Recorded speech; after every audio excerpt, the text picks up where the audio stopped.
जय हिंद दोस्तों। आज हम लोग आरआरबी एनटीपीसी सामान्य ज्ञान को सॉल्व करने वाले हैं, जो कि यह सामान्य ज्ञान वन लाइनर फॉर्म में होगा। ये पिछले कई वर्षों से पूछे गए इसमें क्वेश्चन लिए गए हैं दोस्तों। तो चलिए हम लोग देखते हैं। तो सबसे पहले हम लोग इसमें दोस्तों इतिहास से भी जितने क्वेश्चन अभी तक पूछे गए हैं, उन सभी क्वेश्चनों को हम लोग देखने वाले हैं। ये आप देख सकते हैं, आरआरबी एनटीपीसी 2021 का क्वेश्चन है। आरआरबी एनटीपीसी ये भी 2021 का क्वेश्चन है। इसमें सभी क्वेश्चन प्रीवियस ईयर के हैं दोस्तों। तो चलिए हम लोग देखते हैं एक एक करके। इसमें पहला दिया गया है दोस्तों। पहला है कि ऑपरेशन विजय। ऑपरेशन विजय किस युद्ध से संबंधित है? तो ऑपरेशन विजय ये कारगिल युद्ध से संबंधित है, जो कि 1999 हुआ था। ऑपरेशन विजय ये कारगिल युद्ध से संबंधित है दोस्तों। फिर उसके बाद आता है सेकंड क्वेश्चन है। क्वेश्चन नंबर सेकंड में कहा जा रहा है कि अखिल भारतीय खिलाफत समिति ने किस तिथि को यह घोषणा करते हुए एक प्रस्ताव पारित किया कि किसी भी मुस्लिम को ब्रिटिश भारतीय सेना में सेवा प्रदान नहीं करनी चाहिए? तो ये कब किया गया था? तो ये जुलाई 1921 में किया गया था। जुलाई 1921 में किया गया था। फिर उसके बाद आता है क्वेश्चन नंबर थर्ड है दोस्तों। क्वेश्चन नंबर थर्ड में कहा जा रहा है कि समाचार पत्र बंगाल गजट 1780 में भारत का पहला समाचार पत्र है। ये संस्थापक कौन थे? तो बंगाल गजट के संस्थापक कौन थे? जे ए हिक्की। जे ए हिक्की ये जो कि बंगाल गजट के संपादक थे। फिर उसके बाद आता है क्वेश्चन नंबर 4 है दोस्तों। क्वेश्चन नंबर 4 में कहा जा रहा है कि 1866 में भारतीय समस्या के बारे में चर्चा करने और भारतीय कल्याण के संवर्धन हेतु ब्रिटिश लोक अधिकारियों को प्रभावी करने के लिए लंदन में ईस्ट इंडिया सोसाइटी का गठन किसने किया था? ये दादा भाई नौरोजी के द्वारा किया गया था। किसके द्वारा? दादा भाई नौरोजी के द्वारा। देख सकते हैं आरआरबी एनटीपीसी 2021 का क्वेश्चन है। फिर उसके बाद आता है क्वेश्चन नंबर 5वां है दोस्तों। क्वेश्चन नंबर 5वें में कहा जा रहा है कि कालिदास द्वारा लिखे गए नाटक अभिज्ञान शाकुंतलम में शाकुंतला का पुत्र कौन है? तो शाकुंतला का पुत्र भरत था। शाकुंतला का पुत्र कौन था? भरत था। फिर उसके बाद आता है क्वेश्चन नंबर 6 है कि भागवत गीता का सर्वप्रथम अंग्रेजी अनुवाद किसने किया था? तो भागवत गीता का सर्वप्रथम अंग्रेजी अनुवाद चार्ल्स विल्किंस के द्वारा किया गया था। चार्ल्स विल्किंस के द्वारा किया गया था। फिर उसके बाद आता है क्वेश्चन नंबर 7 है दोस्तों। क्वेश्चन नंबर 7 कहा जा रहा है कि लखनऊ में 1857 के विद्रोह का नेतृत्व किसने किया था? तो ये बेगम हजरत महल के द्वारा किया गया था। किसके द्वारा? बेगम हजरत महल के द्वारा किया गया था। फिर क्वेश्चन नंबर 8वां है दोस्तों कि वुड के आदेश पत्र का संबंध किस सुधार से था? तो ये शिक्षा सुधार से था। वुड के आदेश पत्र का संबंध ये किस सुधार से था? तो ये शिक्षा सुधार से था। फिर उसके बाद आता है क्वेश्चन नंबर 9 है दोस्तों। क्वेश्चन नंबर 9 में कहा जा रहा है कि 1947 से पहले भारत में 26 जनवरी को क्या कहा जाता था? तो स्वतंत्रता दिवस कहा जाता था। 1947 से पहले भारत में 26 जनवरी को क्या कहा जाता था? तो स्वतंत्रता दिवस कहा जाता था। फिर इसके बाद आता है दोस्तों क्वेश्चन नंबर 10 है, अहमद शाह अब्दाली भारत में किस एशियाई देश से आया था? तो अहमद शाह अब्दाली ये भारत में किस एशियाई देश से आया था? तो ये अफगानिस्तान से आया था। कहाँ से आया था? अफगानिस्तान से आया था। फिर क्वेश्चन नंबर 11 में कहा जा रहा है कि किसने पहली बार यूनाइटेड नेशंस शब्द का इस्तेमाल किया था? तो ये फ्रैंकिल डी रूजवेल्ट ये सबसे पहले यूनाइटेड नेशंस शब्द का इस्तेमाल किया था। फिर उसके बाद आता है क्वेश्चन नंबर क्वेश्चन नंबर 12 है दोस्तों। क्वेश्चन नंबर 12 में कहा जा रहा है कि भारतीय राष्ट्रीय कांग्रेस के अधिवेशन में भारतीय राष्ट्रगान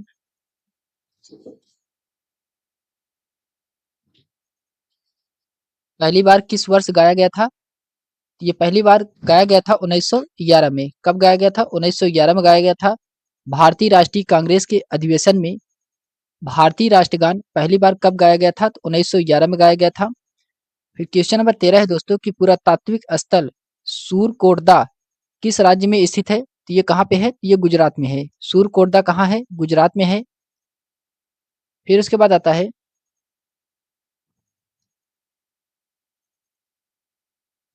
है दोस्तों क्वेश्चन नंबर 14 है। क्वेश्चन नंबर 14 में कहा जा रहा है भारत में सिजदा प्रथा किसने शुरू किया था? तो भारत में सिजदा प्रथा गयासुद्दीन बलबन के द्वारा शुरू किया गया था। गयासुद्दीन बलबन के द्वारा शुरू किया गया था। फिर क्वेश्चन नंबर 15 है कि चौरी चौरा कांड किस वर्ष में हुआ था? तो ये 1922 में हुआ था। 1922 में हुआ था चौरी चौरा कांड। आप देख सकते हैं कि एनटीपीसी की ये सभी क्वेश्चन है दोस्तों, आए हुए क्वेश्चन है एनटीपीसी। फिर क्वेश्चन नंबर 16 है दोस्तों, इसमें कहा जा रहा है कि 1784 ईस्वी में यूरोपियन द्वारा भारत में पुरातात्विक संबंध कार्य शुरू करने के साथ साथ एशियाटिक सोसाइटी ऑफ बंगाल का गठन किया गया था। इसके संस्थापक कौन थे? तो विलियम जोन्स थे। इसके संस्थापक कौन थे? तो विलियम जोन्स थे। फिर उसके बाद क्वेश्चन नंबर 17 है दोस्तों। क्वेश्चन नंबर 17 कहा जा रहा है कि जनरल माइकल ओ डायर को किस स्वतंत्रता सेनानी ने गोली मारी थी? तो ये सरदार उधम सिंह के द्वारा मारा गया था। जनरल माइकल ओ डायर को किस स्वतंत्रता सेनानी ने गोली मारी थी? तो सरदार उधम सिंह के द्वारा मारा गया था। क्वेश्चन नंबर 18 है दोस्तों, किस ब्रिटिश प्रधानमंत्री ने क्रिप्स मिशन को भारत भेजा था? तो ये विस्टल चर्चिल को भेजा था। विस्टल चर्चिल को भेजा था। फिर उसके बाद आता है क्वेश्चन नंबर 19 है दोस्तों। इसमें कहा जा रहा है कि राष्ट्रवादी नेताओं में से कौन मराठी समाचार पत्र केसरी के संपादक और संस्थापक और संपादक थे? तो ये बाल गंगाधर तिलक। बाल गंगाधर तिलक ये मराठी समाचार पत्र केसरी के संपादक और संस्थापक थे। फिर इसके बाद आता है क्वेश्चन नंबर 20 है दोस्तों कि मुस्लिम लीग की स्थापना कहाँ हुई थी? तो मुस्लिम लीग की स्थापना ढाका में हुआ था। कहाँ हुआ था? तो ढाका में हुआ था। क्वेश्चन नंबर 21 है कि अजंता गुफाओं की चित्रकारी क्या दर्शाती है? तो ये जातक कथाएं दर्शाती है। जातक कथाएं दर्शाती है। फिर उसके बाद आता है क्वेश्चन नंबर 22 है दोस्तों। क्वेश्चन नंबर 22 में कहा जा रहा है कि कांग्रेस पार्टी ने 26 जनवरी 1930 को के तौर पर मनाया था। तो ये स्वतंत्रता दिवस के तौर पर मनाया था। फिर क्वेश्चन नंबर 23 है दोस्तों, उज्बेकिस्तान का कौन सा यात्री 11वीं शताब्दी में भारत आया था? तो ये अलबरूनी। अलबरूनी कहाँ का था? तो ये उज्बेकिस्तान का था। ये 11वीं शताब्दी में भारत आया था। फिर क्वेश्चन नंबर 24 है दोस्तों। क्वेश्चन नंबर 24 में कहा जा रहा है कि ब्रिटिश ईस्ट इंडिया कंपनी का गठन किस वर्ष में किया गया था? तो ये 1600 में किया गया था। कब किया गया था ब्रिटिश ईस्ट इंडिया कंपनी का गठन? तो 1600 में किया गया था। फिर क्वेश्चन नंबर 25 है दोस्तों। क्वेश्चन नंबर 25 में कहा जा रहा है कि कांग्रेस के किस अधिवेशन में महात्मा गांधी ने अन्य नेताओं के खिलाफ साथ साथ स्वराज के समर्थन में सहयोग आंदोलन चलाने के लिए राजी हुए थे? तो ये कोलकाता अधिवेशन में हुए थे। फिर उसके बाद आता है क्वेश्चन नंबर 6 है दोस्तों कि महात्मा गांधी के नेतृत्व में असहयोग आंदोलन कब से कब तक चलाया गया था? तो ये 1920 से 1922 तक चलाया गया था। फिर क्वेश्चन नंबर 27 है कि कौन सा सम्राट के शासन में राजस्व मंत्री थे? तो सम्राट अकबर के शासन में कौन राजस्व मंत्री थे? तो ये टोडरमल। टोडरमल ये जो कि राजस्व मंत्री थे अकबर के समय में। फिर क्वेश्चन नंबर 28 है दोस्तों। क्वेश्चन नंबर 28 में कहा जा रहा है कि खालसा सेना के सैन्य कमांडर बांदा सिंह बहादुर कहाँ पे शहीद हुए थे? किस सन में शहीद हुए थे? ये 1716 में शहीद हुए थे। 1716 में शहीद हुए थे। फिर उसके बाद आता है क्वेश्चन नंबर 29 है दोस्तों। क्वेश्चन नंबर 29 में कहा जा रहा है कि हुमायूं नामा के माध्यम से मुगल कालीन दुनिया की झलक देखने को मिलती है। यह पुस्तक किसने लिखी थी? तो हुमायूं नामा ये पुस्तक गुलबदन बेगम का है हुमायूं नामा। फिर उसके बाद आता है दोस्तों क्वेश्चन नंबर 30 है। क्वेश्चन नंबर 30 में कहा जा रहा है कि किंग जॉर्ज तृतीय ने मद्रास में उच्चतम न्यायालय की स्थापना किस वर्ष कराई थी? तो ये 1800 ईस्वी में करवाया था। फिर क्वेश्चन नंबर 31 है कि प्रसिद्ध जलियांवाला बाग किस शहर में स्थित है? तो ये अमृतसर में स्थित है। अमृतसर जो कि ये पंजाब में पड़ता है, तो अमृतसर में ये स्थित है। फिर इसके बाद आता है क्वेश्चन नंबर 32 है कि पत्थर की बनी नृत्य करते हुए पुरुष की मूर्ति नटराज किस स्थान पे पाई गई है? तो ये हड़प्पा में पाया गया है। कहाँ पे पाया गया है? हड़प्पा में पाया गया है। क्वेश्चन नंबर 33 है कि किसे भारत के नेपोलियन के नाम से जाना जाता है? तो समुद्रगुप्त को। समुद्रगुप्त को भारत के नेपोलियन के नाम से जाना जाता है। फिर उसके बाद आता है क्वेश्चन नंबर 34 है दोस्तों। क्वेश्चन नंबर 34 में कहा जा रहा है कि किसने अपने साम्राज्य को संगठित एवं मजबूत बनाने के लिए सिंधु घाटी से लेकर के बंगाल में स्थित सोनार घाटी तक शाही यानी कि रॉयल सड़क का निर्माण करवाया था, जिसका नाम ब्रिटिश काल के दौरान बदल करके जीटी रोड कर दिया गया है। ये शेरशाह सूरी के द्वारा बनवाया गया था। फिर उसके बाद क्वेश्चन नंबर 35 है दोस्त। क्वेश्चन नंबर 35 में कहा जा रहा है कि 1798 में कौन गवर्नर जनरल बना जो कि कलकत्ता में अपने लिए एक विशाल महल गवर्नमेंट हाउस का निर्माण करवाया था? तो ये लॉर्ड विलेजली था। कौन था? लॉर्ड विलेजली था। फिर इसके बाद आता है दोस्तों क्वेश्चन नंबर 36 है। क्वेश्चन नंबर 36 में कहा जा रहा है कि फतेहपुर सीकरी स्थित बुलंद दरवाजा का निर्माण किसने करवाया था? तो ये अकबर के द्वारा करवाया गया था। बुलंद दरवाजा का निर्माण ये अकबर के द्वारा करवाया गया था। फिर क्वेश्चन नंबर 37 है दोस्तों कि उस व्यक्ति का नाम बताएं जिसे 1815 में भारत का पहला सर्वेयर जनरल नियुक्त किया गया था। तो ये कोलिन मैकेंजी थे। कौन थे? कोलिन मैकेंजी थे। फिर उसके बाद आता है क्वेश्चन नंबर 38 है दोस्तों। क्वेश्चन नंबर 38 में कहा जा रहा है कि किसकी अध्यक्षता में भारतीय राष्ट्रीय कांग्रेस ने दिसंबर 1929 को लाहौर अधिवेशन में पूर्ण स्वराज का अपना अंतिम लक्ष्य घोषित किया था? तो ये जवाहरलाल नेहरू के द्वारा। फिर इसके बाद आता है क्वेश्चन नंबर 39 है दोस्तों कि स्वराज पार्टी की स्थापना किस वर्ष की गई थी? तो ये 1923 में किया गया था। कब किया गया था? 1923 में किया गया था स्वराज पार्टी की स्थापना। फिर इसके बाद आता है दोस्तों क्वेश्चन नंबर 40 है। क्वेश्चन नंबर 40 में कहा जा रहा है कि अशोक महान से संबंधित थे। तो ये मौर्य वंश से संबंधित थे। किस वंश से? मौर्य वंश से संबंधित थे। फिर आता है फ्रंटियर गांधी के नाम से किसे बुलाया जाता है? तो खान अब्दुल गफ्फार खान को बुलाया जाता है। तो फ्रंटियर गांधी किसे कहा जाता है? तो खान अब्दुल गफ्फार खान को कहा जाता है। फिर उसके बाद आता है क्वेश्चन नंबर 42 है दोस्तों। क्वेश्चन नंबर 42 में कहा जा रहा है कि बॉम्बे डेक्कन में पहली बार राजस्व बंदोबस्त का संचालन किस वर्ष में हुआ था?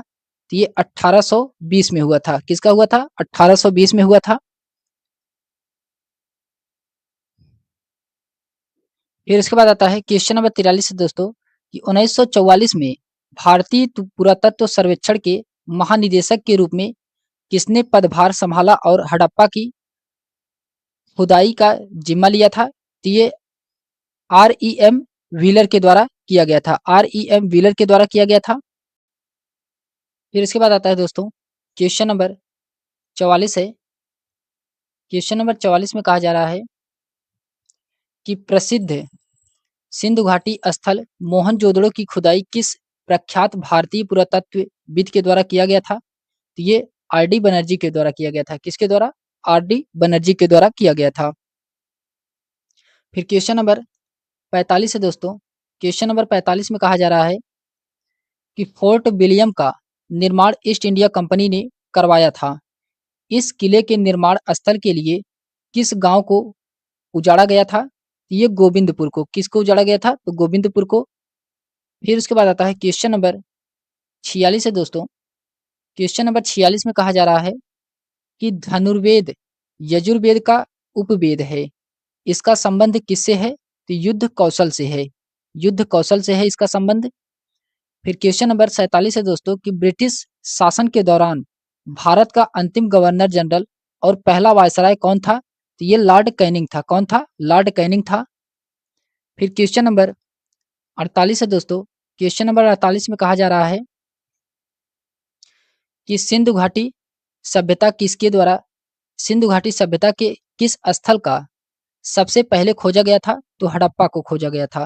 तो सिंधु घाटी सभ्यता के किस स्थल को सबसे पहले खोजा गया था? तो हड़प्पा को खोजा गया था। फिर उसके बाद आता है क्वेश्चन नंबर 49 है दोस्तों। क्वेश्चन नंबर 49 में कहा जा रहा है कि फारसी विद्वान अलबरूनी अफगानिस्तान और भारत पर हमले के दौरान किस आक्रमणकारी ने साथ दिया था? तो ये महमूद गजनवी था। फिर उसके बाद क्वेश्चन नंबर 50 है दोस्तों कि लॉर्ड कर्जन द्वारा बंगाल विभाजन के निर्माण का वास्तविक कारण किसे माना जाता है? तो ये अंग्रेजों की फूट डालो और राज करो की नीति को अंग्रेजों की फूट डालो और राज करो की नीति को माना जाता है। फिर उसके बाद आता है क्वेश्चन नंबर 51 है दोस्तों। क्वेश्चन नंबर 51 में कहा जा रहा है कि बिहार का चंपारण महात्मा गांधी के द्वारा वर्ष डैश में किए गए सत्याग्रह का साक्षी था? तो ये 1917 था। कौन था? 1917 था। क्वेश्चन नंबर 52 में कहा जा रहा है कि हड़प्पा सभ्यता की मोहरों पर कौन सा पशु अक्सर देखा जाता था? तो ये बैल देखा जाता था। कौन सा? तो बैल देखा जाता था। फिर उसके बाद आता है दोस्तों क्वेश्चन नंबर 53 है। क्वेश्चन नंबर 53 में कहा जा रहा है कि आगरा का लाल किला किस मुगल सम्राट द्वारा बनवाया गया था? तो ये अकबर के द्वारा बनवाया गया था। आगरा का लाल किला किसके द्वारा बनवाया गया था? अकबर के द्वारा बनवाया गया था।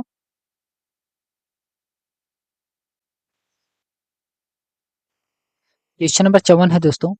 क्वेश्चन नंबर 54 में कहा जा रहा है कि 1916 में कांग्रेस के लखनऊ अधिवेशन में नरमपंथी और चरमपंथी दोनों विचारधाराओं के नेता एकजुट हुए। इसकी अध्यक्षता किसके द्वारा किया गया था? तो ये अंबिकाचरण मजूमदार के द्वारा किया गया था। किसके द्वारा? अंबिकाचरण मजूमदार के द्वारा किया गया था। फिर उसके बाद आता है क्वेश्चन नंबर 55 है दोस्तों कि महात्मा गांधी ने दक्षिण अफ्रीका में कौन सा अखबार शुरू किया था? तो ये इंडियन ओपिनियन शुरू किया गया था महात्मा गांधी के द्वारा। फिर उसके बाद आता है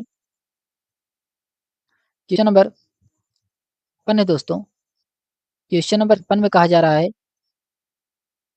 क्वेश्चन नंबर 56 में कहा जा रहा है कि भारत और पाकिस्तान के बीच युद्ध विराम रेखा को नियंत्रण रेखा एलओसी में कब परिवर्तित किया गया था?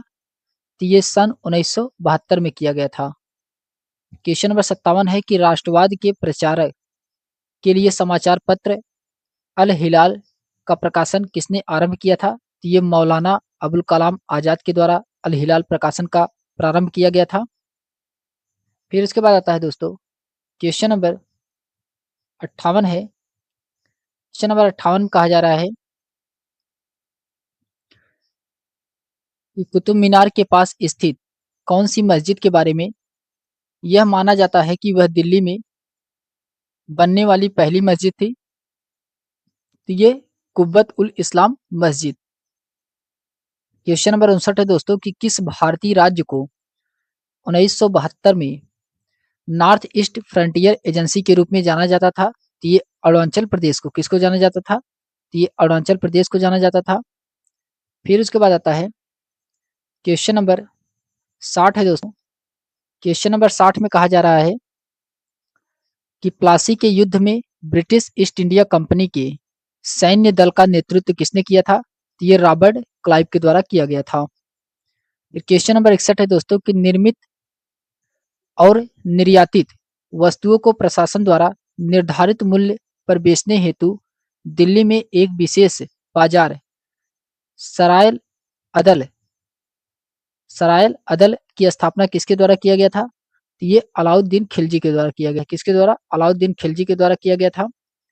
फिर उसके बाद आता है क्वेश्चन नंबर 62 है दोस्तों। क्वेश्चन नंबर 62 में कहा जा रहा है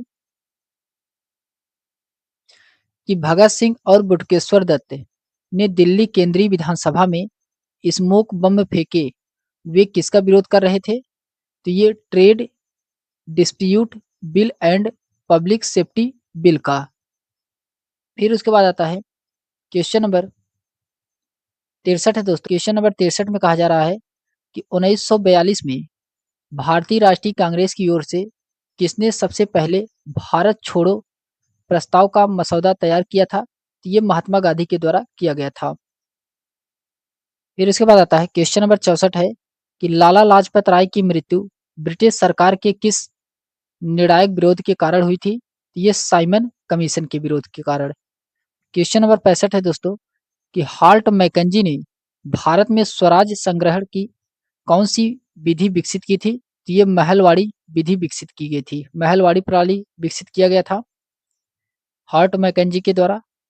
फिर उसके बाद आता है क्वेश्चन नंबर 66 है दोस्तों। क्वेश्चन नंबर 66 में कहा जा रहा है कि वह व्यक्ति जो खुदाई खिदमतगार आंदोलन का संस्थापक था और जिसने 1947 में दृढ़ता से भारत और पाकिस्तान के बीच विभाजन का विरोध किया था, तो ये खान अब्दुल गफ्फार खान थे। कौन थे? खान अब्दुल गफ्फार खान थे।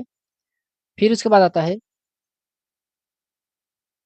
क्वेश्चन नंबर 67 है दोस्तों। क्वेश्चन नंबर 67 में कहा जा रहा है कि किस युद्ध ने भारत में ब्रिटिश उपनिवेशिक की नींव रखी थी?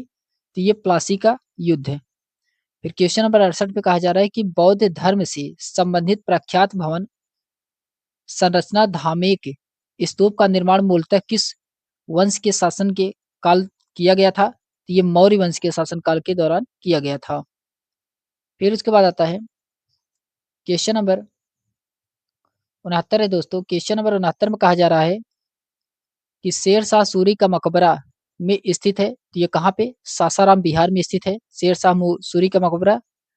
क्वेश्चन नंबर 70 है कि किसे ब्रिटिश भारत में लोक सेवाओं का जनक माना जाता था? तो ये चार्ल्स कॉर्नवालिस को माना जाता था। फिर इसके बाद आता है क्वेश्चन नंबर 71 है दोस्तों कि राजा राम मोहन राय ने किस बंगाली अखबार की स्थापना करने के साथ साथ उसका संपादन भी किया था? ये संवाद कौमुदी। फिर इसके बाद आता है क्वेश्चन नंबर 72 है कि किस घटना को कलकत्ता हत्याकांड के रूप में जाना जाता है? तो ये सीधी कार्यवाही के रूप में जाना जाता है, सीधी कार्यवाही दिवस के रूप में जाना जाता है। फिर उसके बाद आता है क्वेश्चन नंबर 73 है दोस्तों। इसमें कहा जा रहा है कि जैन धर्म में तीर्थंकर किसे कहते हैं? तो धर्म का रक्षक एवं आध्यात्मिक शिक्षक जो मोक्ष या मुक्तिका के मार्ग बताता हो उसे क्या कहते हैं? उसे तीर्थंकर कहा जाता है दोस्तों। फिर क्वेश्चन नंबर 74 में है कि बृहदारण्यक, मंडूक तथा तैत्तिरीय ये किस श्रेणी के धार्मिक ग्रंथ के उदाहरण है? तो ये उपनिषद के धार्मिक ग्रंथ के उदाहरण है। फिर इसके बाद आता है क्वेश्चन नंबर 75 है दोस्तों। क्वेश्चन नंबर 75 में कहा जा रहा है कि भारतीय परिषद अधिनियम 1909 को क्या कहा जाता है? तो ये मार्ले मिंटो सुधार अधिनियम कहा जाता है। क्या कहा जाता है? मार्ले मिंटो सुधार अधिनियम कहा जाता है। फिर उसके बाद आता है क्वेश्चन नंबर 76 है दोस्तों कि जैन धर्म के 24वें तीर्थंकर में प्रथम तीर्थंकर कौन थे? तो ऋषभनाथ, आदि ऋषभनाथ थे। क्वेश्चन नंबर 77 है कि कौन सा एक प्रसिद्ध क्रांतिकारी कार्यकर्ता और हिंदुस्तान सोशलिस्ट रिपब्लिकन एसोसिएशन के प्रमुख नेता थे? तो ये चंद्रशेखर आजाद थे। फिर उसके बाद आता है क्वेश्चन नंबर 78 है दोस्तों। क्वेश्चन नंबर 78 में कहा जा रहा है कि जैन मठ संस्थानों को क्या कहा जाता था? तो बसादिस कहा जाता था। फिर क्वेश्चन नंबर 79 है कि ब्रिटिश भारत के किस वायसराय ने भारतीय सांख्यिकी सर्वेक्षण करवाया था? तो ये लॉर्ड मियो के कार्यकाल में किया गया था, लॉर्ड मियो ने करवाया था। फिर इसके बाद क्वेश्चन नंबर 80 है दोस्तों कि स्वदेशी आंदोलन शुरू कब हुआ था? तो 1905 में शुरू हुआ था स्वदेशी आंदोलन। क्वेश्चन नंबर 81 है दोस्तों कि प्रार्थना समाज की स्थापना किसने की थी? तो आत्माराम पांडुरंग, ये जो कि प्रार्थना समाज के संस्थापक माने जाते हैं। फिर उसके बाद आता है क्वेश्चन नंबर 82 दोस्तों। इसमें कहा जा रहा है कि 1857 के विद्रोह जिसे भारत के प्रथम स्वतंत्रता संग्राम के रूप में जाना जाता है के बाद भी अंतिम मुगल सम्राट बहादुर शाह जफर को निर्वासित करके कहाँ भेज दिया गया था? तो ये रंगून वर्मा भी भेजा गया था। फिर क्वेश्चन नंबर 83 है दोस्तों। क्वेश्चन नंबर 83 में कहा जा रहा है कि मध्यकाल में लिखे गए महाकाव्य पद्मावत के लेखक कौन है? तो मलिक मोहम्मद जायसी हैं। क्वेश्चन नंबर 84 में कि साइमन कमीशन में कितने भारतीय सदस्य थे? तो एक भी भारतीय सदस्य नहीं थे साइमन कमीशन में। फिर इसके बाद आता है क्वेश्चन नंबर 85 है दोस्तों कि उस व्यक्ति का नाम क्या था जिसने 1917 में महात्मा गांधी को चंपारण लाने में अहम भूमिका निभाई थी? ये राजकुमार शुक्ल थे। क्वेश्चन नंबर 86 है दोस्तों कि हैदराबाद के चार मीनार का निर्माण किसके द्वारा करवाया गया था? ये मोहम्मद कुली कुतुब शाह के द्वारा करवाया गया था। फिर उसके बाद आता है क्वेश्चन नंबर 87 है दोस्तों कि किसने 1867 भारत में प्रति व्यक्ति आय की गणना और उसकी अपनी किताब poverty and un British rule in India में प्रकाशित किया था? तो ये दादा भाई नौरोजी के द्वारा किया गया था।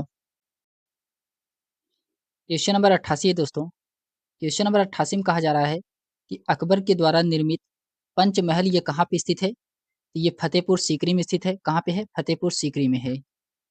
फिर उसके बाद आता है क्वेश्चन नंबर 89 है कि मोरक्को का प्रसिद्ध यात्री इब्न बत्ता किस काल में भारत आया था? तो ये दिल्ली सल्तनत में भारत आया था। दिल्ली सल्तनत काल में इब्न बत्तूता भारत आया था। ये जो कि मोरक्को का निवासी था। फिर उसके बाद आता है दोस्तों क्वेश्चन नंबर 90 है। इसमें कहा जा रहा है कि राजा को औरंगजेब ने छत्रपति शिवाजी महाराज के विरुद्ध युद्ध करने के लिए भेजा था? तो ये जयसिंह को भेजा था। देखते हैं ये सभी एनटीपीसी एग्जाम का क्वेश्चन है दोस्तों। फिर उसके बाद है क्वेश्चन नंबर 91 है कि महात्मा गांधी द्वारा नमक सत्याग्रह किस वर्ष में शुरू किया गया था? तो ये 1930 शुरू किया गया दोस्तों। 1930 शुरू किया गया था। फिर उसके बाद आता है क्वेश्चन नंबर 92 है। क्वेश्चन नंबर 92 में कहा जा रहा है क्वेश्चन नंबर 92 कहा जा रहा है कि चंद्रगुप्त प्रथम के बाद गुप्त साम्राज्य की बागडोर किसने संभाली? ये समुद्रगुप्त के द्वारा संभाला गया था। फिर मध्य प्रदेश में भगवान बुद्ध के सम्मान में सम्राट अशोक द्वारा बनवाया गया बौद्ध स्मारक है तो क्या है? तो ये सांची का स्तूप है दोस्तों। सांची का स्तूप है। ये 2021 का क्वेश्चन है आरआरबी एनटीपीसी का। फिर उसके बाद आता है क्वेश्चन नंबर 94 है दोस्तों। क्वेश्चन नंबर 94 में कहा जा रहा है कि ब्रिटिश की ग्रीष्मकालीन राजधानी क्या थी? तो शिमला थी। ब्रिटिश की ग्रीष्मकालीन राजधानी क्या थी? तो शिमला थी।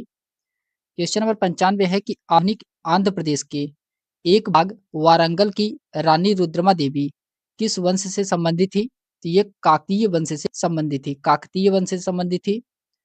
फिर उसके बाद आता है क्वेश्चन नंबर 96 है दोस्तों। क्वेश्चन नंबर 96 में कहा जा रहा है कि 1857 के विद्रोह का तत्कालीन कारण क्या था? तो चर्बी वाले कारतूस था। चर्बी वाले कारतूस था।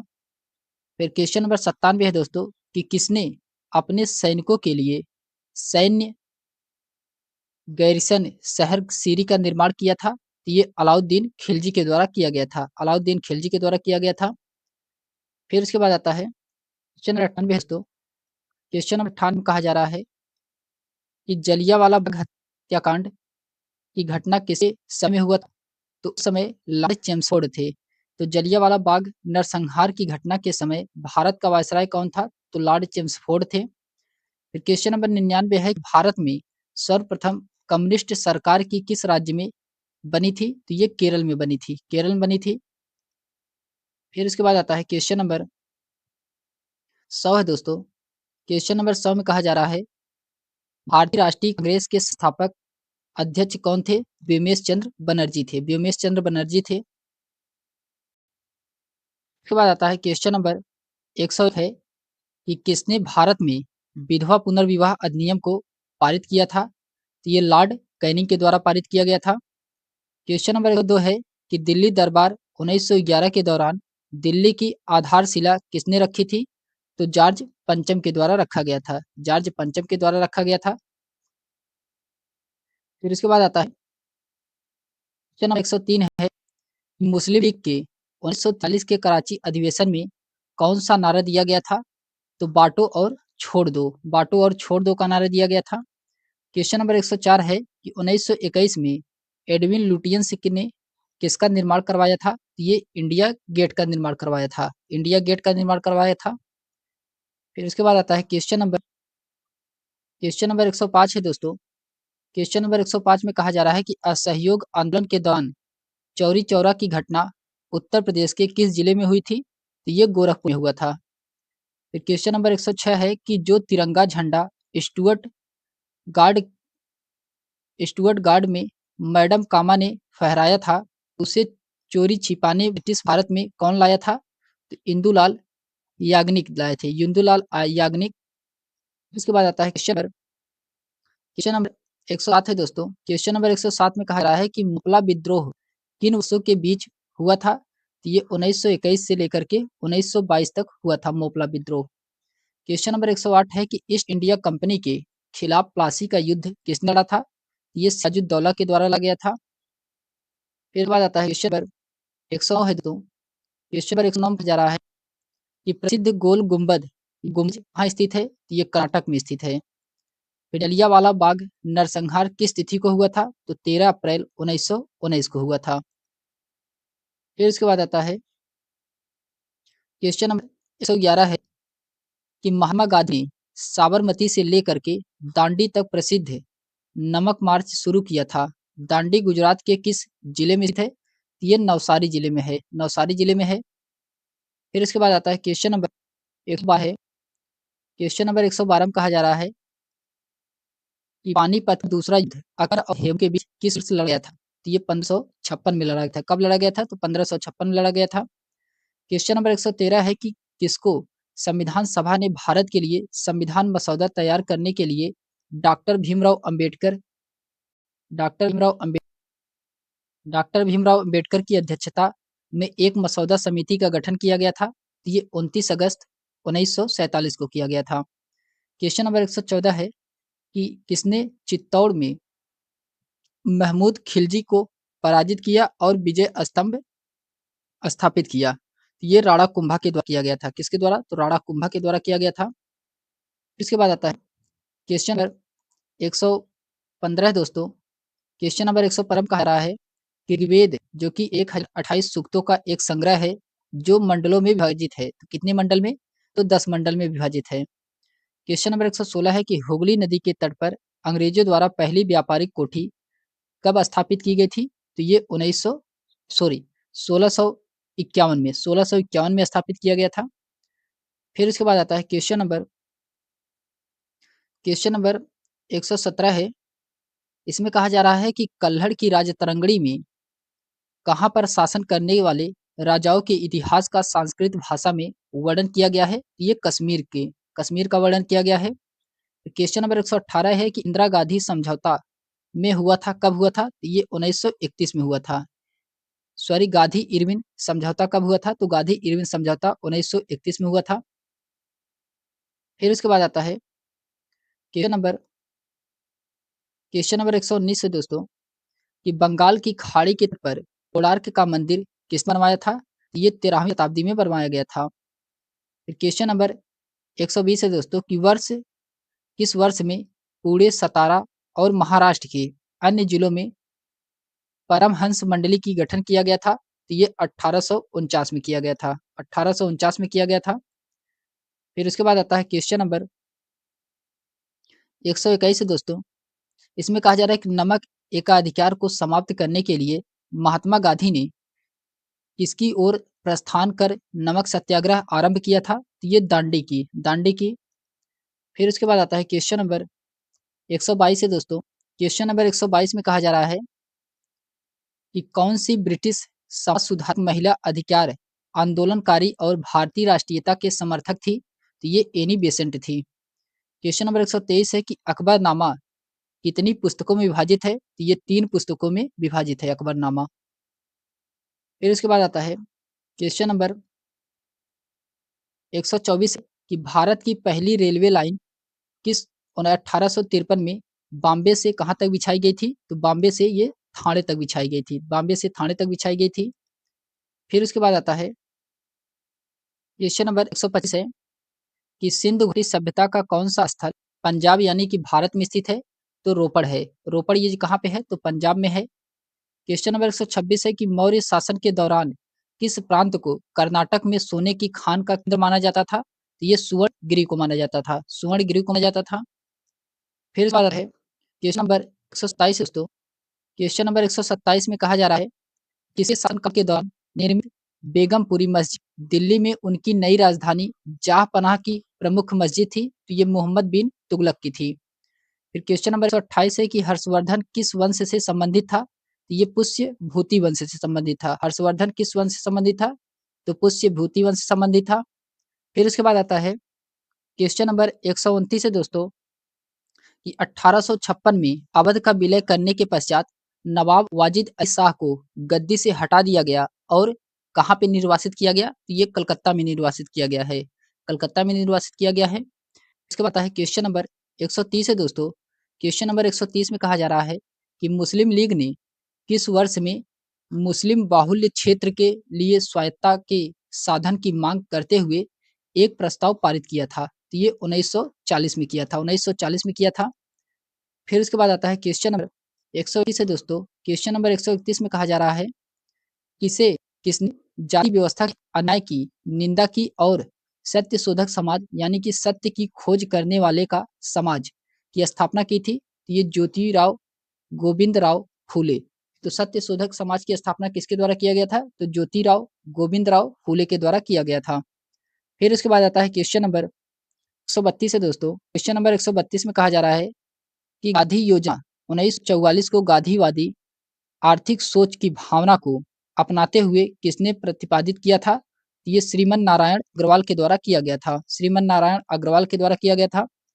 फिर उसका जाता है क्वेश्चन नंबर 133 है दोस्तों। इसमें कहा जा रहा है कि हड़ा नीति यानी कि व्यक्तिगत सिद्धांत इसे कहा जाता है, किस गवर्नर जनरल ने लागू किया था? ये लॉर्ड डलहौजी के द्वारा लागू किया गया था।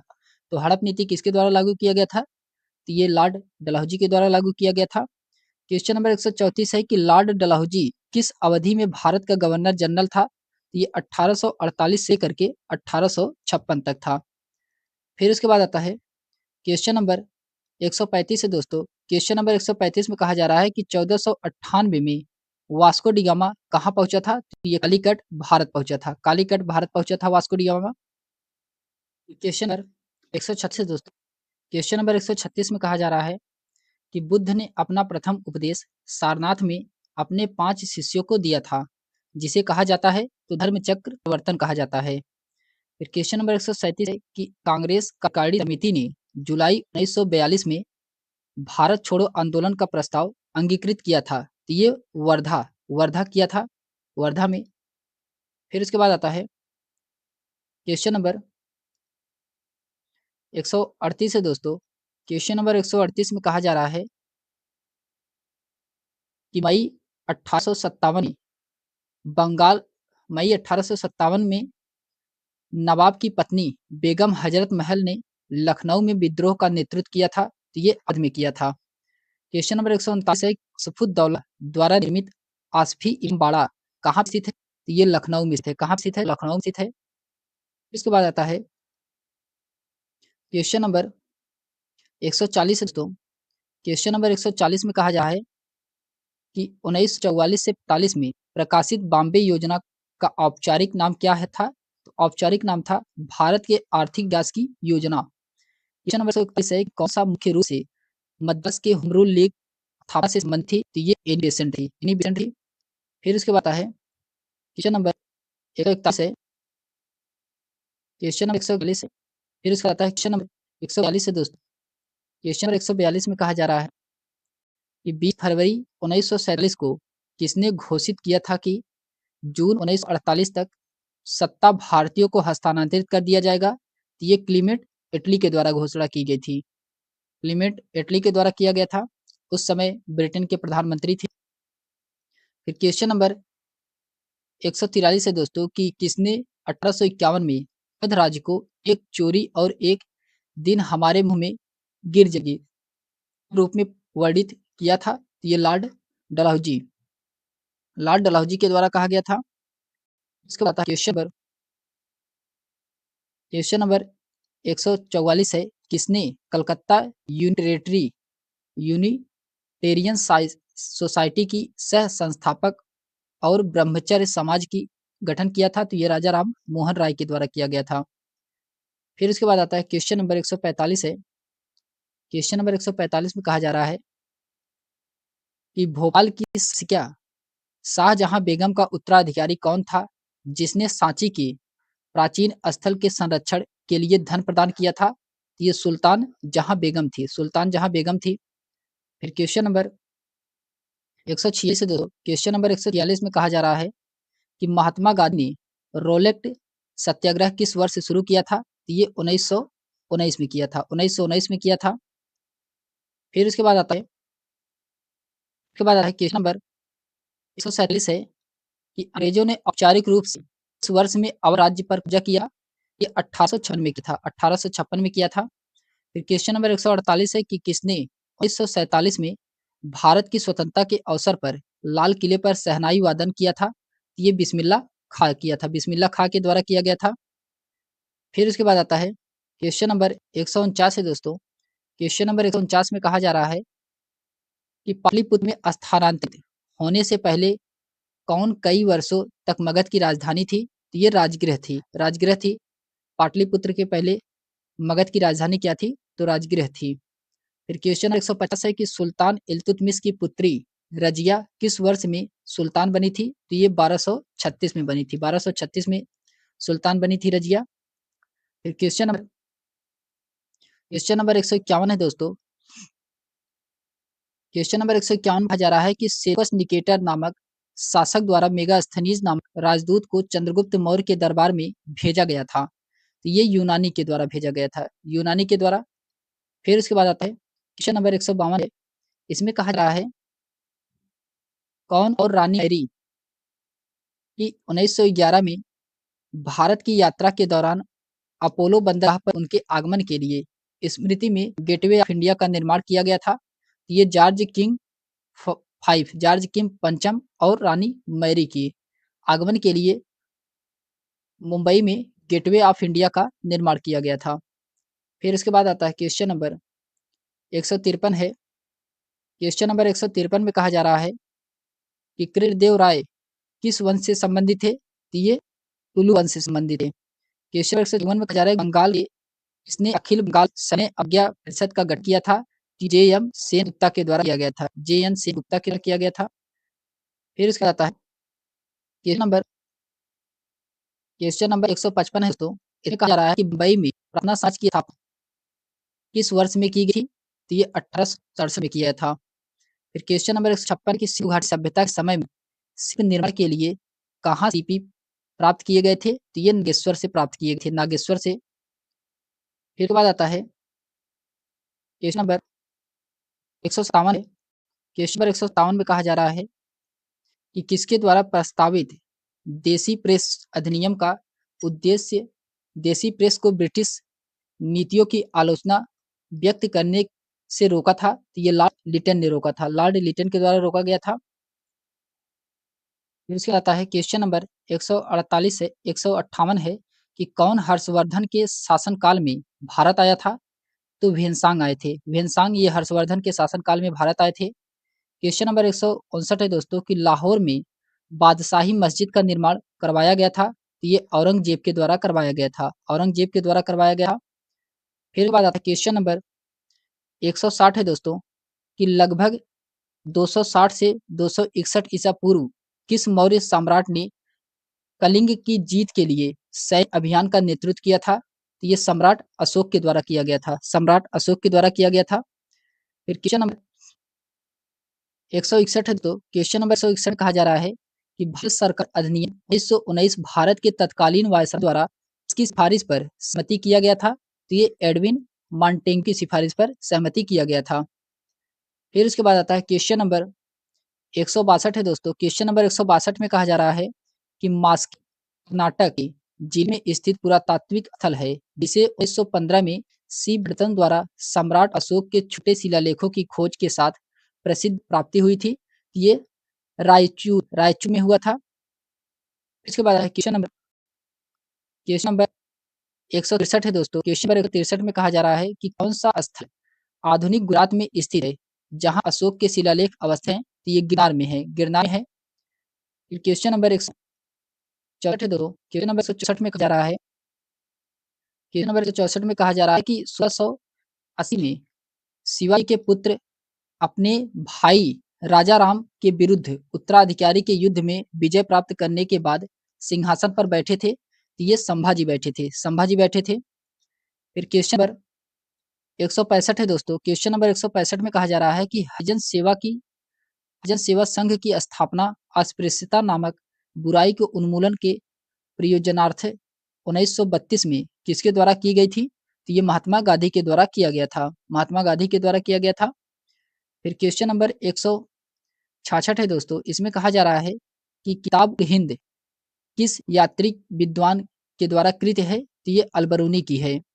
क्वेश्चन नंबर 167 में कहा जा रहा है कौन सा खोजकर्ता भारत आना चाहता था किंतु इसके बजाय अमेरिका के तट पर पहुंच गया था? तो ये क्रिस्टोफर कोलंबस था, क्रिस्टोफर कोलंबस था। ये भारत आना चाहता था लेकिन यहाँ पहुंच गया तो अमेरिका में पहुंच गया था। फिर क्वेश्चन नंबर 168 है कि गौतम बुद्ध का जन्म कहाँ हुआ था? तो लुम्बिनी में हुआ था। गौतम बुद्ध का जन्म कहाँ हुआ था? तो लुम्बिनी में हुआ था। आता है क्वेश्चन 169 है तो 1857 में शाहमल ने किस स्थान पर विद्रोह का नेतृत्व किया था? तो ये बड़ौत में किया था। फिर उसके बाद क्वेश्चन नंबर 170 है दोस्तों। क्वेश्चन नंबर 170 में कहा जा रहा है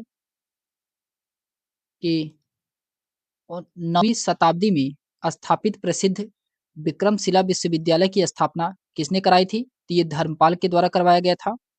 क्वेश्चन नंबर 171 है कि भारतीय राष्ट्रीय कांग्रेस के पहले महासचिव कौन थे? एओ हिम थे, एओ हिम।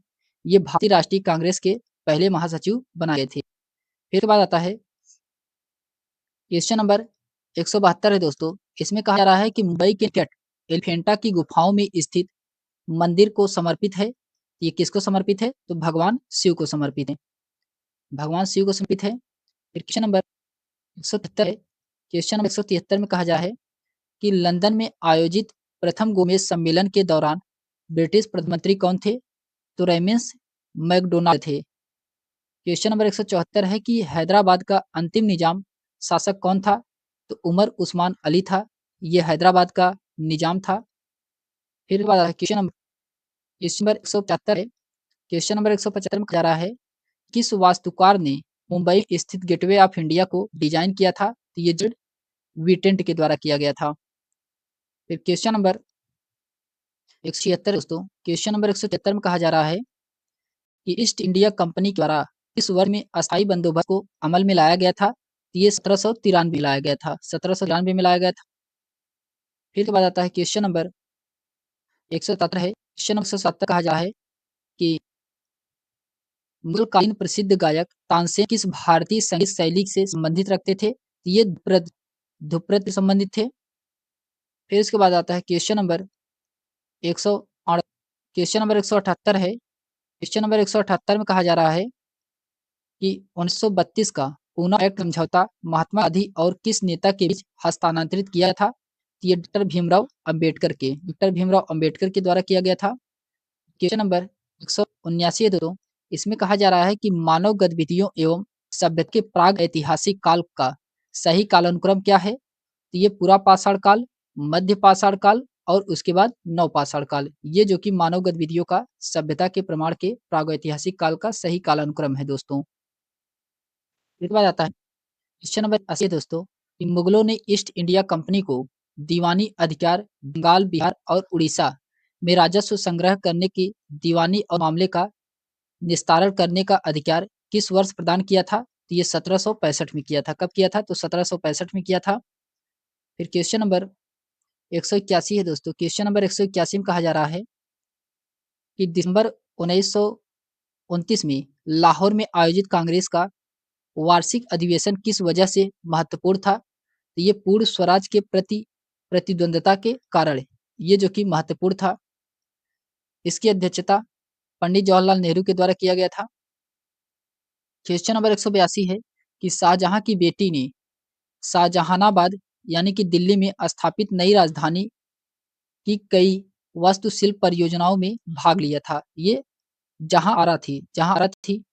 फिर उसके बाद आता है क्वेश्चन नंबर 183 है। क्वेश्चन नंबर 183 कहा रहा है कि क्या 1813 में अंग्रेजों द्वारा भारत के लिए किए गए सबसे महत्वपूर्ण योगदान में से एक है जिसने लोगों को लंबी दूरी की यात्रा करने में सक्षम बनाया? ये रेल मार्ग था। फिर उसके बाद आता है क्वेश्चन नंबर 184 है। क्वेश्चन नंबर 184 में कहा जा रहा है क्वेश्चन नंबर 184 में कहा जा रहा है कि गांधी जी का किसके खिलाफ अभियान प्रेस पर ब्रिटिश सेंसरशिप और पेशी के बिना नजरबंदी के जवाब में था? तो ये रोलेट एक्ट था। फिर क्वेश्चन नंबर 85 है, प्रथम गोलमेज सम्मेलन कब शुरू हुआ था? नवंबर 1930 में शुरू हुआ था, नवंबर 1930 शुरू हुआ था। फिर इसका आता है क्वेश्चन नंबर 186 है, इसमें कहा रहा है कि भारत रत्न पुरस्कार के प्रथम प्राप्तकर्ता और स्वतंत्र पार्टी जो कि 1959 के संस्थापक कौन थे? तो सी गोपालाचारी थे। क्वेश्चन नंबर 187 है कि बंगाल के नवाब सिराजुद्दौला प्लासी की लड़ाई में किस वर्ष हारे थे? ये 1757 में हारे थे, 1757 में हारे थे। फिर इसका क्वेश्चन नंबर 188 में कहा जा रहा है कि सहायक गठबंधन 1798 में किसके द्वारा एक गैर हस्तक्षेप नीति की गई थी? तो ये लॉर्ड विलेजली के द्वारा किया गया था। क्वेश्चन नंबर 189 है कि भारत में पाषाणकालीन शिला चित्रकारी कहाँ पाई थी? ये भीमबेटका में पाया जाता था, भीमबेटका में पाया जाता था। फिर इसके बाद क्वेश्चन नंबर 190 है, क्वेश्चन नंबर 190 में कहा जा रहा है कि कंदरिया महादेव मंदिर किस मंदिर समूह से संबंधित है? ये खजुराहो मंदिर से है, खजुराहो मंदिर से है। इसके बाद आता है क्वेश्चन नंबर 191 है दोस्तों कि भारत से मयूर सिंहासन कौन लेकर गया था? तो ये नादिर शाह के द्वारा लेकर गया गया था। फिर क्वेश्चन नंबर 192 है कि किस सम्मेलन से पहले गांधी इरविन समझौते पर हस्ताक्षर किए गए थे? तो ये द्वितीय गोल मेज सम्मेलन से पहले, द्वितीय गोल मेज सम्मेलन से पहले किया गया था। फिर उसके बाद आता है क्वेश्चन नंबर 193 है दोस्तों, इसमें कहा जा रहा है कि स्थापना लीग ऑफ नेशंस के स्थान पर की गई थी? तो ये संयुक्त राष्ट्र के द्वारा किया गया था, संयुक्त राष्ट्र के द्वारा किया गया था। क्वेश्चन नंबर 194 है दोस्तों कि किस किसा भारत का आकार 1794 से 1815 तक बंगाल मेडिकल सर्विस में कार्य किया और भारत के कई विविध क्षेत्रों में महत्वपूर्ण सर्वेक्षण की एवं खोज की? Francis Buchanan. फिर क्वेश्चन नंबर 195 है दोस्तों, क्वेश्चन नंबर 195 में कहा जा रहा है, क्वेश्चन नंबर 195 में कहा जा रहा है कि 1793 में अस्थायी बंदोबस्त लागू होने के समय बंगाल के गवर्नर जनरल उस समय बंगाल का गवर्नर जनरल चार्ल्स कॉर्नवालिस कौन था? तो चार्ल्स कॉर्नवालिस था। क्वेश्चन नंबर 196 है कि सर विलियम जोन्स ने इस वर्ष में एशियाटिक सोसाइटी की स्थापना की थी? तो ये 1784 में किए थे, 1784 किए थे। फिर उसके बाद है क्वेश्चन नंबर 197 है, क्वेश्चन नंबर 197 में कहा रहा है कौन सा स्मारक किंग जॉर्ज पंचम और क्वीन मैरी का भारत में स्वागत करने के लिए बनवाया गया था जो कि गुजराती शैली से प्रभावित था? तो ये गेटवे इंडिया था, गेटवे ऑफ इंडिया था। फिर उसके बाद है क्वेश्चन नंबर 198 है, क्वेश्चन नंबर 198 में कहा जा रहा है कि नादिर शाह ने किसमें भारत पर हमला किया था और दिल्ली में लूटपाट की थी? ये 1739 में किया था। क्वेश्चन नंबर 199 है दोस्तों कि केरल में मोपी विद्रोह यानी मालवार विद्रोह कब हुआ था? ये हुआ था 1921 में हुआ था, 1921 में किया गया था। उसके बाद है क्वेश्चन नंबर 200 है दोस्तों, क्वेश्चन नंबर 200 में कहा जा रहा है कि अजंता की गुफाएं कहाँ स्थित है? ये महाराष्ट्र में स्थित है अजंता की गुफाएं। क्वेश्चन नंबर 201 है कि श्री गुरु नानक देव जी का जन्म राय भोई की तलवंडी जो कि वर्तमान में ननकाना साहिबा में किस वर्ष हुआ था? तो ये 1469 में था। कब हुआ था? 1469 में किया गया था।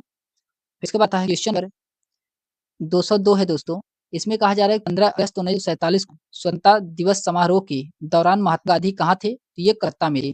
कहाँ थे? तो कलकत्ता में थे। तो हम लोगों ने क्वेश्चन नंबर 203 है, इसमें कहा जा रहा है काकोरी कांड की घटना किस वर्ष घटित हुई थी?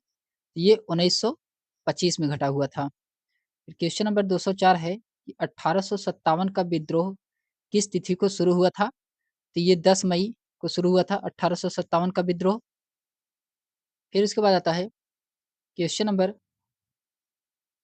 205 है, इसमें आ जा रहा है हुमायूं और शेर शाह सूरी के बीच उषा का युद्ध किस वर्ष लड़ा गया था? तो ये 1539 में लड़ा गया था, 1539 में लड़ा गया था। फिर इसके बाद आता है क्वेश्चन नंबर 206, क्वेश्चन नंबर 206 में कहा जा रहा है कि सिंधु घाटी सभ्यता वर्ष पुरानी है और दक्षिण में गंगा घाटी के निचले क्षेत्र व उत्तर में मालवा तक फैली थी। 3000 ईसा पूर्व पुरानी है। फिर उसके बाद आता है क्वेश्चन नंबर 207 है। क्वेश्चन नंबर 207 में कहा जा रहा है कि सिंधु घाटी सभ्यता की सबसे महत्वपूर्ण विशेषता क्या थी? तो सिंधु घाटी सभ्यता की सबसे महत्वपूर्ण विशेषता ईंट के बने भवन है। फिर क्वेश्चन नंबर 208 है कि सिंधु घाटी सभ्यता है तो ये कांस्य युगीन सभ्यता है। सिंधु घाटी सभ्यता ऐसी तो कांस्य युगीन सभ्यता है। इसके बाद आता है क्वेश्चन नंबर 209 है। क्वेश्चन नंबर 209 कहा जा रहा है कि मोहनजोदड़ो नाम का अर्थ में मुर्दों का टीला है। तो ये किसमें है? तो ये सिंधी भाषा में है। सिंधी भाषा में मोहनजोदड़ो का नाम क्या है? तो मुर्दों का टीला। फिर क्वेश्चन नंबर 210 है कि धौलावीरा एक पुरातात्विक स्थान किस समय अवधि से जुड़ी हुई है? तो ये सिंधु घाटी सभ्यता से जुड़ी हुई है। सिंधु घाटी सभ्यता से जुड़ा हुआ है। फिर क्वेश्चन नंबर 11 दोस्तों, क्वेश्चन नंबर 11 में कहा जा है कि सबसे पुराना वेद कौन सा है? तो सबसे पुराना वेद बताना है कौन सा है? तो ऋग्वेद, ये जो कि क्या है? सबसे पुराना वेद है। क्वेश्चन नंबर 212 है कि कौन सा वेद जादुई अनुष्ठानों और वशीकरण के बारे में बताता है? तो ये अथर्ववेद बताता है। कौन सा वेद? अथर्ववेद बताता है। फिर इसके बाद आता है क्वेश्चन नंबर 213 है। क्वेश्चन नंबर 213 में कहा जा रहा है कि कौन सा वेद में संगीत का वर्णन किया गया है? तो किसमें संगीत का वर्णन किया गया है? तो ये साम वेद में किया गया है। साम वेद में संगीत का वर्णन किया गया है। क्वेश्चन नंबर 214 है दोस्तों। क्वेश्चन नंबर 214 में कहा जा रहा है कि भारत का राष्ट्रीय आदर्श वाक्य सत्यमेव जयते अर्थात सत्य की हमेशा विजय होती है किस प्राचीन भारतीय शास्त्र से उद्गृत एक मंत्र है? तो ये मंडूकोपनिषद से लिया गया है। कहाँ से? मंडूकोपनिषद से लिया गया है। फिर उसके बाद आता है क्वेश्चन नंबर 215 है प्रारंभिक भारतीय दार्शनिक के अनुसार प्रत्येक मूल्य तत्वों से बनी है। तो ये 5 मूल तत्वों से बनी है। फिर क्वेश्चन नंबर 216 है कि आर्य संस्कृति के सर्वोच्च काल में गंगा घाटी के जनपद जो संख्या में महाजनपद बन गए थे, कितने तो थे? ये 16 थे। 16 महाजनपद थे। फिर इसके बाद आता है क्वेश्चन नंबर 217 है। क्वेश्चन नंबर 217 में कहा जा रहा है कि पार्श्वनाथ जो एक क्षत्रिय और बनारस के राजा अश्वसेन के पुत्र थे वह जैन तीर्थंकर बने थे। तो कौन से? 23वें जैन तीर्थंकर बने थे। 23वें जैन तीर्थंकर बने थे। क्वेश्चन नंबर 218 है कि महावीर स्वामी तीर्थंकर में अंतिम तीर्थंकर माने जाते हैं। तो ये 24वें तीर्थंकर माने जाते हैं और अंतिम तीर्थंकर माने जाते हैं 24वें तीर्थंकर। फिर इसके बाद आता है क्वेश्चन नंबर 219 है। क्वेश्चन नंबर 219 में कहा जा रहा है कि किस वृक्ष के नीचे रानी माया देवी ने गौतम बुद्ध को जन्म दिया था? तो ये साल वृक्ष के नीचे दिया था। फिर क्वेश्चन नंबर 220 है कि त्रिपिटक पवित्र धर्म ग्रंथ कौन सा धर्म से संबंधित है? ये बौद्ध धर्म से संबंधित है। बौद्ध धर्म से संबंधित है। फिर इसके बाद आता है क्वेश्चन नंबर 221 है। क्वेश्चन नंबर 221 में कहा जा रहा है कि गौतम बुद्ध ने अपना प्रथम प्रवचन कहाँ दिया था? तो ये सारनाथ में दिए थे। कहाँ दिए थे? तो सारनाथ में दिए थे। क्वेश्चन नंबर 222 है कि गौतम बुद्ध को ज्ञान कहाँ से प्राप्त हुआ था? तो बोध गया से प्राप्त हुआ था गौतम बुद्ध को ज्ञान की प्राप्ति। इसके बाद है क्वेश्चन नंबर 223 है। क्वेश्चन नंबर 223 में कहा जा रहा है कि बोध गया किस भारतीय राज्य में स्थित है? ये बिहार में है। बोध गया कहाँ पे है? ये बिहार में है। क्वेश्चन नंबर 224 है कि गौतम बुद्ध ने अपने उपदेश में जनसाधारण की भाषा में किसका प्रयोग किया था? तो ये पाली भाषा का प्रयोग किया गया था। पाली भाषा का प्रयोग किया था। फिर क्वेश्चन नंबर आता है 225। क्वेश्चन नंबर 225 में कहा जा रहा है कि जातक कथाओं में के जन्म और उसके पूर्व जीवन का वर्णन मिलता है। तो ये बुद्ध के जन्म के जीवन के पूर्व का वर्णन मिलता है जातक कथाओं में। फिर आता है किस वास्तुकला में मुख्य रूप से चैत्य विहार स्तूप और स्तंभ होते थे? तो ये बौद्ध में होते थे। बौद्ध यहाँ पे दिया गया है, बौद्ध में होते थे। फिर उसके बाद आता है क्वेश्चन नंबर 227 है कि जिंद अवस्था किस धर्म के साथ जुड़ा हुआ है? तो ये पारसी धर्म के साथ जुड़ा हुआ है। जिंद अवस्था किस धर्म के साथ जुड़ा हुआ है? तो पारसी धर्म के साथ जुड़ा हुआ है जिंद अवस्था। फिर इसका आता है क्वेश्चन नंबर 228 है कि सम्राट अशोक ने बौद्ध धर्म के आदर्शों के प्रचार के लिए धर्म प्रचारकों को दूर दराज के स्थानों पर भेजा ताकि लोग भगवान बुद्ध की शिक्षाओं द्वारा अपने जीवन को प्रेरित कर सकें। ये धर्म प्रचारकों का उनका पुत्र एवं पुत्री शामिल थे। कौन? तो पुत्र का नाम था महेंद्र और पुत्री का नाम था संघमित्रा। पुत्र का नाम था महेंद्र और पुत्री का क्या नाम था? तो संघमित्रा था। इसको बताता है क्वेश्चन नंबर 229 है। क्वेश्चन नंबर 229 में कहा जा रहा है कि अशोक के शासनकाल की सबसे महत्वपूर्ण घटना निम्न आधुनिक युग में किस पर विजय थी जो कि उनके जीवन का एक महत्वपूर्ण परिवर्तन से हुआ? ये आधुनिक में क्या है? उड़ीसा राज्य है। आधुनिक में उड़ीसा राज्य कल को। फिर उसके बाद आता है क्वेश्चन नंबर 230। क्वेश्चन नंबर 230 में कहा जा रहा है प्रसिद्ध कलिंग युद्ध ने सम्राट अशोक के युद्ध छोड़कर और बौद्ध धर्म अपनाने के लिए प्रेरित किया था। यह युद्ध उड़ीसा में कब लड़ा गया था? तो 261 बीसी में लड़ा गया था। 261 बीसी में लड़ा गया था। फिर क्वेश्चन नंबर 231 है कि सम्राट अशोक किसके उत्तराधिकारी थे? तो ये बिंदुसार के उत्तराधिकारी थे। किसके? तो बिंदुसार के उत्तराधिकारी थे सम्राट अशोक। फिर बात आता है क्वेश्चन नंबर 232 है। क्वेश्चन नंबर 232 में कहा जा रहा है कि सम्राट अशोक ने पत्थर के स्तंभों और पत्थर के तख्तों पर अपने आदेश उत्कीर्ण करवाया, अपने राज्य के प्रमुख स्थानों पर स्थापित किए ताकि लोग तदनुसार आचरण कर सके। तो कितने थे? तो 14 थे। 14 आदेश था। फिर उसके बाद आता है क्वेश्चन नंबर 233 है। क्वेश्चन नंबर 233 कहा जा रहा है कि कौटिल्य का अर्थशास्त्र हमें प्रशासन के बारे में जानकारी देता है। तो ये मौर्य प्रशासन के बारे में जानकारी देता है। फिर क्वेश्चन नंबर 234 है कि चाणक्य का एक अन्य नाम क्या था? तो विष्णुगुप्त। ये जो कि चाणक्य का एक अन्य नाम था, विष्णुगुप्त। फिर क्वेश्चन नंबर 235 है। क्वेश्चन नंबर 235 में कहा जा रहा है कि किस राजा की कहानी मुद्रा राक्षस नाटक का विषय है? ये चंद्रगुप्त मौर्य की है। चंद्रगुप्त मौर्य की है। फिर क्वेश्चन नंबर 236 है कि मौर्य का अंतिम सम्राट कौन था? तो बृहद्रथ था। मौर्य का अंतिम सम्राट कौन था? तो बृहद्रथ था। ये मौर्य का अंतिम सम्राट था। फिर क्वेश्चन नंबर 237 है दोस्तों। क्वेश्चन नंबर 237 में कहा जा रहा है कि कनिष्क किस वंश का सम्राट था? ये कुषाण वंश का था। कनिष्क किस वंश का सम्राट था? कुषाण वंश का था। क्वेश्चन नंबर 238 है कि उड़ीसा के उदयगिरी से हाथी गुम्फा शिलालेख के कलिंग राजा लिखा था। क्या लिखा था? तो ये खारवेल के द्वारा लिखा गया था। खारवेल लिखा था। फिर इसके आता है क्वेश्चन नंबर 239 है कि हर्षवर्धन के राज्यसभा कवि कौन थे? तो हर्षवर्धन के राज्यसभा कवि बाणभट्ट थे। क्वेश्चन नंबर 240 है कि हर्ष की मृत्यु के बाद 7वीं शताब्दी के आसपास प्रभुत्व में आए और उनके काल को भारत के अंधे युग के रूप में माना जाता था। तो किसको? तो राजपूत को माना जाता था। राजपूत को। फिर उसके बाद आता है क्वेश्चन नंबर 241 से दोस्तों। क्वेश्चन नंबर 241 में कहा जा रहा है कि हर्षवर्धन की मृत्यु के बाद प्रथार, पाल एवं राजपूत वंश के राजाओं ने किस पर आधिपत्य प्राप्त करने के लिए एक दूसरे के साथ युद्ध किया था? तो ये कन्नौज के साथ। कन्नौज पर आधिपत्य पाने के लिए युद्ध किया था। फिर बाद है क्वेश्चन नंबर 242 है।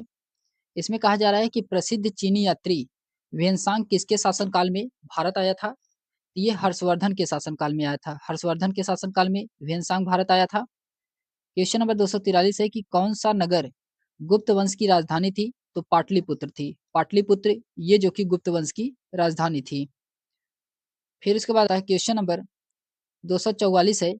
इसमें कहा जा रहा है कि गुप्त साम्राज्य के वास्तविक संस्थापक कौन थे? तो श्रीगुप्त थे। गुप्त साम्राज्य के वास्तविक संस्थापक कौन थे? तो श्रीगुप्त थे।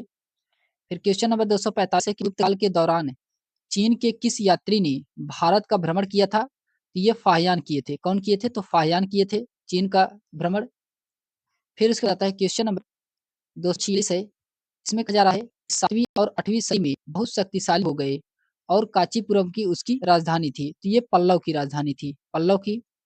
फिर क्वेश्चन नंबर 247 है कि किसने मदुरई के आसपास के क्षेत्र पर शासन किया और 13वीं शताब्दी में सर्वोच्चता प्राप्त की थी? तो ये कौन किए थे? तो ये पांड्य किए थे। पांड्य किए थे। फिर इसके बाद आता है क्वेश्चन नंबर 248 है दोस्तों। क्वेश्चन नंबर 248 में कहा जा रहा है कि पल्लव वंश के कौन से राजा संस्कृत नाटक भी लिखा करते थे? तो ये महेंद्र वर्मन थे। कौन थे? तो महेंद्र वर्मन थे। क्वेश्चन नंबर 249 है कि किस चालुक्य राजा ने कन्नौज के राजा हर्ष को पराजित किया था? तो ये पुलकेशिन द्वितीय ने पराजित किया था। कौन किए थे? तो पुलकेशिन द्वितीय के द्वारा पराजित किया गया था। फिर इसके बाद आता है क्वेश्चन नंबर 250 है। इसमें कहा जा रहा है कि किस भारतीय राजा ने पूर्वी एशिया के कुछ हिस्सों को जीतने के लिए नौसैनिक शक्ति का इस्तेमाल किया था? तो ये राजेंद्र चोल थे। कौन थे? तो राजेंद्र चोल थे। फिर इसके बाद आता है क्वेश्चन नंबर 251 दोस्तों। इसमें कहा जा रहा है कि पाल वंश का पहला राजा कौन था? तो गोपाल था। पाल वंश का पहला राजा कौन था? तो गोपाल था। क्वेश्चन नंबर 252 है कि इंडिका के लेखक कौन थे? तो मेगास्थनीज थे। इंडिका के लेखक कौन थे? तो मेगास्थनीज थे। फिर उसके बाद आता है क्वेश्चन नंबर 253 है कि तमिल कवि बन ने किस ग्रंथ के तमिल संस्करण का संकलन किया है? तो ये रामायण का संकलन किया है। क्वेश्चन नंबर 254 है कि प्राचीन भारत में कल्हड़ द्वारा कौन सी पुस्तक लिखी गई थी? तो ये राजतरंगिणी लिखा गया था। जो कि ये किसके द्वारा लिखा गया था? ये कल्हड़ के द्वारा लिखा गया था। फिर उसके बाद है क्वेश्चन नंबर 255 है। इसमें कहा जा रहा है किसने संस्कृत नाटक मुद्रा राक्षस लिखा था? तो विशाख दत्त के द्वारा लिखा गया था। क्वेश्चन नंबर 256 है कि किसने रघुवंशम संकलित किया है? तो ये कालिदास के द्वारा किया गया है रघुवंशम। फिर उसके बाद आता है क्वेश्चन नंबर 257 कहा जा रहा है कि किसने भारत के प्राचीन ग्रंथ नाट्यशास्त्र को संकलित किया है? तो ये भरत मुनि के द्वारा किया गया था। फिर क्वेश्चन नंबर 258 है कि प्राचीन संस्कृत व्याकरण पुस्तक अष्टाध्यायी के लेखक कौन थे? तो ये पाणिनि थे। अष्टाध्यायी के लेखक कौन है? तो पाणिनि है अष्टाध्यायी के लेखक। फिर इसके बाद आता है क्वेश्चन नंबर 259 है दोस्तों। इसमें कहा जा रहा है तर्क संहिता चिकित्सा किस शाखा से संबंधित है? ये आयुर्वेद से संबंधित है। फिर क्वेश्चन नंबर 260 है कि सुश्रुत को के रूप में जाना जाता है? ये भारतीय शल्य चिकित्सा के जनक रूप में जाना जाता है सुश्रुत को। फिर उसके बाद आता है क्वेश्चन नंबर 261 है। क्वेश्चन नंबर 261 में कहा जा रहा है ऐहोल शिलालेख किस शासक से जुड़ा हुआ है? पुलकेशिन द्वितीय से जुड़ा हुआ है। क्वेश्चन नंबर 262 है कि अजंता गुफा की चित्रकला भारत में के स्वर्ण सिक्कों का युग का प्रमाण है? तो ये बौद्ध धर्म का है। इसका है? तो बौद्ध धर्म का है। फिर उसके बाद आता है क्वेश्चन नंबर 263 है। इसमें कहा जा रहा है कि अजंता एवं एलोरा गुफाएं किस राज्य में स्थित? ये महाराष्ट्र में। कहाँ पे है? तो महाराष्ट्र में है। क्वेश्चन नंबर 264 है कि किस मंदिर को यूरोपीय नाविकों द्वारा ब्लैक पैगोडा भी कहा जाता है? कोणार्क मंदिर को ब्लैक पैगोडा के नाम से जाना जाता है। फिर उसके बाद आता है क्वेश्चन नंबर 265 है। इसमें कहा जा रहा है कोणार्क मंदिर का निर्माण किसने करवाया था? तो कोणार्क मंदिर का निर्माण ये नरसिंह देव प्रथम के द्वारा करवाया गया था। किसके द्वारा? नरसिंह देव प्रथम के द्वारा करवाया गया था। फिर क्वेश्चन नंबर 266 है कि एलोरा के मंदिरों का निर्माण किस शासक ने करवाया था? ये करवाया था राष्ट्रकूट शासक के द्वारा। राष्ट्रकूट शासक के द्वारा करवाया गया था एलोरा के मंदिर का निर्माण। फिर इसके बाद आता है क्वेश्चन नंबर 267 है कि बृहदेश्वर मंदिर राजा द्वारा बनवाया गया था? ये राज चोल प्रथम के द्वारा बनवाया गया था। क्वेश्चन नंबर 268 है कि पुरी के जगन्नाथ मंदिर का निर्माण किसने किया था? तो ये अनंत वर्मन चोंडंग के द्वारा किया गया था। फिर उसके बाद आता है क्वेश्चन नंबर 269 है। इसमें कहा जा रहा है कि सोमनाथ मंदिर भारत में राज्य के पश्चिम तट पर स्थित है। ये गुजरात में स्थित है। कहाँ पे है? गुजरात में स्थित है। फिर क्वेश्चन नंबर 270 है कि बिमल शाह द्वारा निर्मित संगमरमर का मंदिर कौन सा है? ये दिवाड़ा मंदिर है। कौन सा है? तो दिवाड़ा मंदिर है। फिर उसके बाद आता है क्वेश्चन नंबर 271 है। क्वेश्चन नंबर 271 कहा जा रहा है कि कार्ड या कार्ले की बौद्ध गुफाएं किस राज्य स्थित है? तो महाराष्ट्र में स्थित है। फिर क्वेश्चन नंबर 272 है कि भीमबेटका गुफाएं कहाँ स्थित है? तो ये मध्य प्रदेश स्थित है। फिर बाद है क्वेश्चन नंबर 273 है। क्वेश्चन नंबर 273 में कहा जा रहा है कि माँ बौद्ध मंदिर या महान जागृत मंदिर एक बौद्ध मंदिर है जो कहाँ पे स्थित है? ये बिहार में स्थित है। क्वेश्चन नंबर 274 है कि किस राजा ने गंगे गंगैकोंडा चोलपुरम मंदिर का निर्माण किया था? तो ये राजेंद्र चोल फर्स्ट के द्वारा किया गया था। फिर उसके बाद आता है क्वेश्चन नंबर 275 है दोस्तों। इसमें कहा जा रहा है कि विख्यात सांची स्तूप किसने बनवाया था? तो ये अशोक के द्वारा बनवाया गया था। क्वेश्चन नंबर 276 है कि तमिलनाडु स्थित महाबलीपुरम में इमारतों का समूह किसके द्वारा निर्मित किया गया था? ये पल्लव के द्वारा निर्मित किया गया था। किसके द्वारा? पल्लव के द्वारा निर्मित किया गया था। फिर इसके बाद क्वेश्चन नंबर 277 है। इसमें कहा जा रहा है कांचीपुरम में कैलाशनाथ मंदिर का निर्माण किसके शासनकाल में हुआ? तो ये पल्लव शासनकाल में हुआ था। फिर उसके बाद आता है क्वेश्चन नंबर 278 है। इसमें कहा जा रहा है कि श्रवणबेलगोला कहाँ पे स्थित है? ये कर्नाटक में स्थित है। श्रवणबेलगोला ये कहाँ स्थित है? ये कर्नाटक में स्थित है। क्वेश्चन नंबर 279 है। इसमें कहा जा रहा है कि दिल्ली में स्थित जंतर मंतर का निर्माण जयपुर के महाराजा किसके द्वारा करवाया गया था? ये जयसिंह द्वितीय के द्वारा करवाया गया था। जयसिंह द्वितीय के द्वारा करवाया गया था। फिर क्वेश्चन नंबर 280 है कि चित्तौड़गढ़ किस वंश की राजधानी थी? ये सिसोदिया वंश की राजधानी थी। सिसोदिया वंश की राजधानी थी। इसके बाद आता है क्वेश्चन नंबर 281 है। क्वेश्चन नंबर 281 है। इसमें कहा जा रहा है कि साहित्य के प्रख्यात समर्थक राजा भोज किस वंश से जुड़े हुए थे? तो ये परमार वंश से जुड़े हुए थे। परमार वंश से जुड़े हुए थे। फिर क्वेश्चन नंबर 282 है कि प्रतिहार राजवंश का संस्थापक कौन था? तो राजा हरिश्चंद्र थे। राजा हरिश्चंद्र थे। फिर इसके बाद आता है क्वेश्चन नंबर 283 है। इसमें कहा जा रहा है कि भरत नाम भारतीय संविधान में भारत के लिए उपाधियों के रूप में प्रयुक्त होता है, जिसका जिक्र भारतीय महाकाव्य में एक भाग के प्राचीन पौराणिक सम्राट भरत की कथा के रूप में दिया गया है। तो इसमें महाभारत महाभारत। फिर उसके बाद आता है क्वेश्चन नंबर 284 है। इसमें कहा जा रहा है कि किस नाम की ग्रीक भाषा से आया है, जिसका अर्थ है कि सिंधु नदी का पार का क्षेत्र। ये भारत का आया है। फिर क्वेश्चन नंबर 285 है कि महाभारत युद्ध कितने दिनों तक चला था? ये 18 दिनों तक चला था महाभारत का युद्ध। फिर इसके बाद आता है क्वेश्चन नंबर 286 है। इसमें कहा जा रहा है कामरूप का प्राचीन साम्राज्य किस राज्य में मौजूद था? तो ये असम में मौजूद था। असम में था। फिर क्वेश्चन नंबर 287 है। इसमें कहा जा रहा है कि मोहम्मद गोरी की सेना और पृथ्वीराज चौहान के बीच 2 बार युद्ध हुआ था, जिसमें एक दूसरी लड़ाई पृथ्वीराज चौहान हार गए और उनके राज्य पर कब्जा कर लिया गया था। तो ये तराइन के द्वितीय युद्ध में। फिर इसके बाद आता है क्वेश्चन नंबर 288 है। इसमें कहा जा रहा है दिल्ली सल्तनत का सही क्रम क्या है? तो गुलाम खिलजी, तुगलक, सैयद लोदी, ये जो कि सही क्रम है। फिर क्वेश्चन नंबर 289 है कि गुलाम वंश का संस्थापक कौन था? तो कुतुबुद्दीन ऐबक था। गुलाम वंश का संस्थापक कुतुबुद्दीन ऐबक था। फिर आता है क्वेश्चन नंबर 290 है।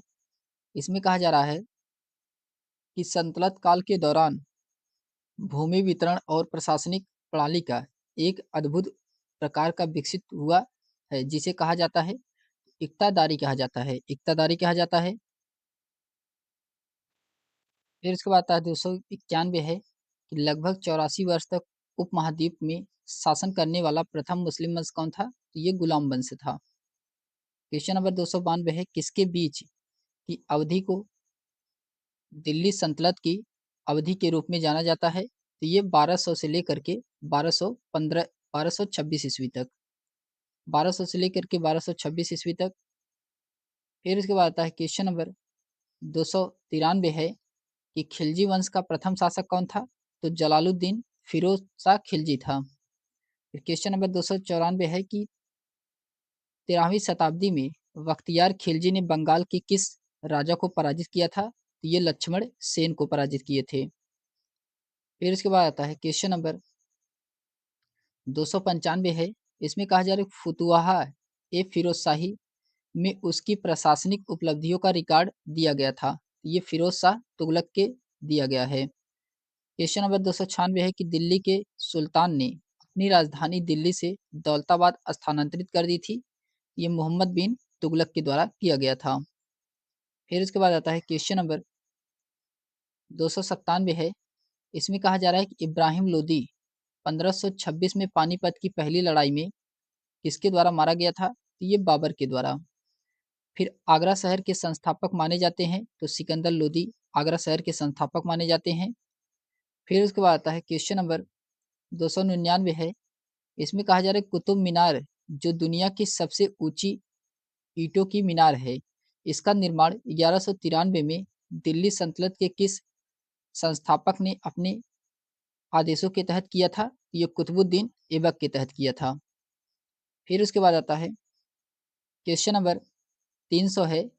इसमें कहा जा रहा है कि भारतीय इस्लामिक शिल्प कला जो कि कुतुब मीनार एवं अलाई दरवाजा जैसे स्मारकों की दृष्टिगोचर है, यह भारत के किस युग से संबंधित है? ये दिल्ली सल्तनत से संबंधित है।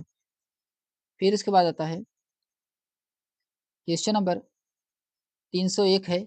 इसमें कहा जा रहा है कि अहमदनगर की किस रानी ने बादशाह अकबर का विरोध किया था? तो ये चांद बीबी के द्वारा किया गया था।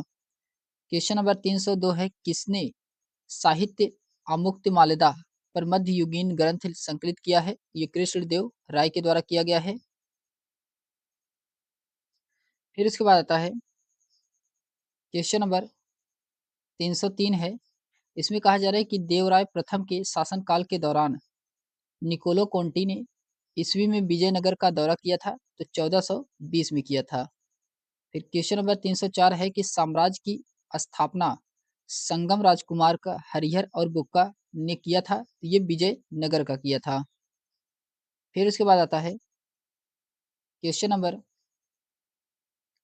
305 है कि साम्राज्य की स्थापना 1347 में हसन गंगू ने की थी, ये बहमनी का किया था, बहमनी का। क्वेश्चन नंबर 306 है कि विजयनगर साम्राज्य के पहले राजा कौन थे?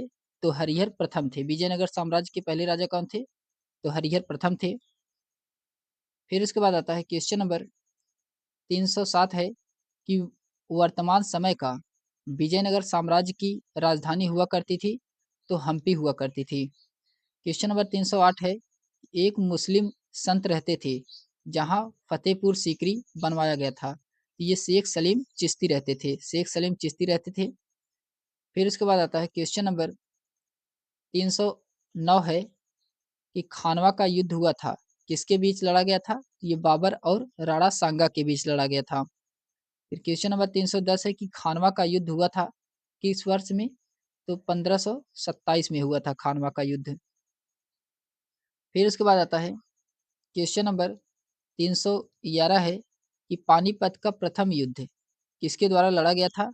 ये 1526 में लड़ा गया था। फिर क्वेश्चन नंबर 312 है कि किस वंश के शासकों को सुल्तान नहीं कहा जाता था? ये मुगल मुगल थे, इनको सुल्तान नहीं कहा जाता था। फिर इसके बाद आता है क्वेश्चन नंबर 313 है कि सूरी राजवंश की स्थापना शेर शाह ने की थी, जिसकी शासन किया था तो 1540 से लेकर के 1545 तक किया था। क्वेश्चन नंबर 314 है कि शेर शाह सूरी अथवा शेर खान का असली नाम क्या है? तो फरीद था असली नाम। फिर इसके बाद आता है क्वेश्चन नंबर 315 है कि किसने कई विश्राम गृहों, मस्जिदों और सड़कों के नेटवर्क का निर्माण करवाया था, जिसमें द ग्रेट ट्रंक रोड सबसे प्रसिद्ध माना जाता है, तो ये सम्राट शेरशाह सूरी के द्वारा करवाया गया था।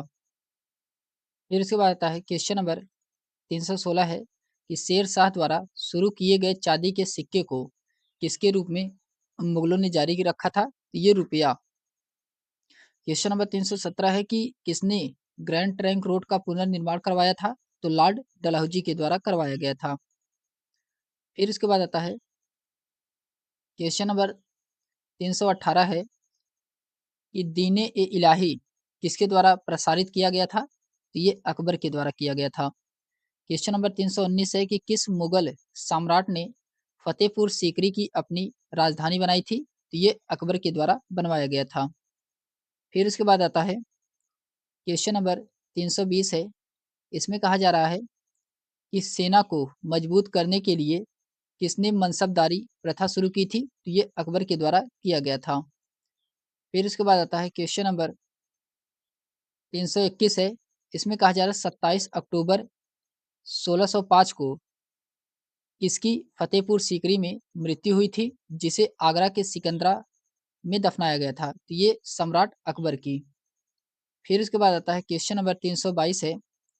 इसमें कहा जा रहा है 322 में कि रानी हमीदा बानो बेगम मुगल साम्राज्य की किसकी पत्नी थी? ये हुमायूं की पत्नी थी। फिर क्वेश्चन नंबर 323 है कि हमीदा बानो बेगम ये किसकी माँ थी? तो सम्राट अकबर की माँ थी। फिर उसके बाद आता है क्वेश्चन नंबर 324 है कि भारत के तीसरे मुगल सम्राट थे? तो अकबर थे ये भारत के तीसरे मुगल सम्राट।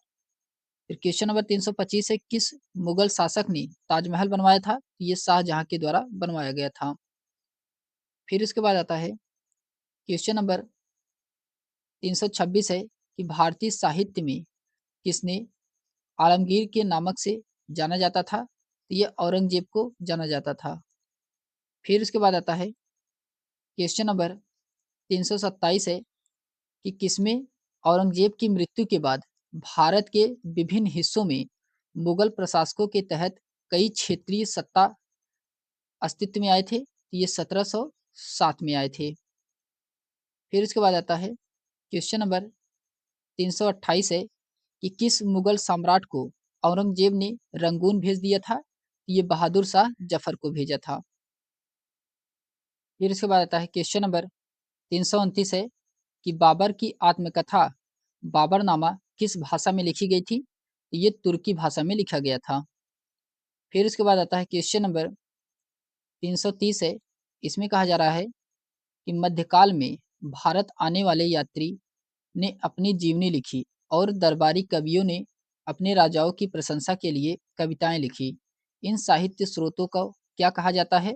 तो इतिवृत्त कहा जाता है, इतिवृत्त कहा जाता है। फिर उसके बाद आता है क्वेश्चन नंबर 331 है दोस्तों। इसमें कहा जा रहा है कि फतेहपुर सीकरी या विजय शहर का 12 साल तक राजधानी रहा था? ये अकबर का रहा था। फिर क्वेश्चन नंबर 332 है कि मोती मस्जिद या पर्ल मस्जिद किले की सबसे सुंदर संरचना है? ये लाल है। सुंदर संरचना क्या है? तो लाल है। फिर इसके बाद आता है क्वेश्चन नंबर 333 है। इसमें कहा जा रहा है कि चार मीनार का निर्माण किस व्यापक रूप में फैली हुई बीमारी के उन्मूलन के लिए किया गया था? तो ये प्लेग के बीमारी के लिए किया गया था। क्वेश्चन नंबर 334 है कि महाराष्ट्र में अवस्थित मुर्दन जंजीरा किला चारों ओर किससे घिरा हुआ है? तो ये जल से घिरा हुआ है, जल से घिरा हुआ है। फिर उसके बाद आता है क्वेश्चन नंबर 335 है। इसमें कहा जा रहा है कि हवा महल का निर्माण किसने किया था? तो ये महाराजा सवाई प्रताप सिंह के द्वारा किया गया था। क्वेश्चन नंबर 336 है। इसमें कहा जाए जयपुर में हवा महल का निर्माण किसने करवाया था? तो लाल और गुलाबी बलुआ पत्थर से हुआ है हवा महल का निर्माण। फिर उसके बाद आता है क्वेश्चन नंबर 337 है। इसमें कहा जा रहा है कि दिल्ली में जामा मस्जिद किस भारतीय बादशाह के शासनकाल में बनवाई गई थी? ये शाहजहां के शासनकाल में बनवाया गया था। क्वेश्चन नंबर 338 है कि स्वर्ण मंदिर जिसे हरी मंदिर साहिबा या दरबार साहिबा भी कहा जाता है, ये कहाँ पे स्थित है? ये अमृतसर में स्थित है, अमृतसर में स्थित है। फिर उसके बाद आता है क्वेश्चन नंबर 339 है। इसमें कहा जा रहा है कि चिलचिलैया वाला युद्ध कब लड़ा गया था? तो ये 1849 में लड़ा गया था। क्वेश्चन नंबर 340 है कि स्वर्ण मंदिर किस झील के किनारे पर स्थित है? तो ये अमृत सरोवर झील के किनारे पर स्थित है।